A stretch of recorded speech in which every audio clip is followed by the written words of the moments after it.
May kakayahan si Pangulong Ferdinand R. Marcos Jr. na magpalabas ng tax records ng sinumang impeachable official.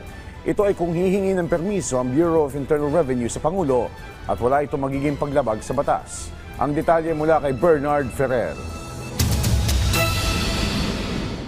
Nasa kapangyarihan ni Pangulong Ferdinand R. Marcos Jr. ang pagpapalabas ng income tax returns ng sinumang impeachable official. Ito ang binigyan diin Impeachment Court spokesperson Attorney Reggie Tongol. Sa ilalim ng Section 71 ng National Internal Revenue Code, maaring buksan para sa inspeksyon ang income tax returns kapag ipinag-utos ng Pangulo. Yun po yung base sa Section 71 na sinasite po ng prosecution.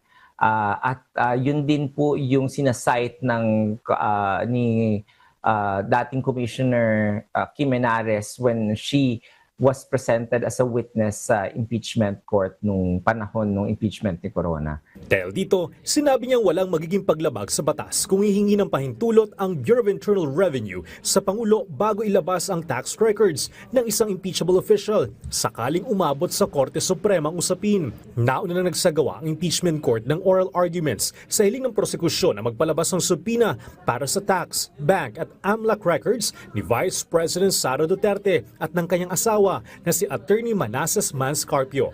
Bahagi ito ng pagtalakay sa Article 2 ng Articles of Impeachment o Unexplained Wealth. Inaasang ipagpapatuloy ng mga center judge sa Lunes, July 20, ang kanilang deliberasyon sa hiling ng magpalabas ng subpoena.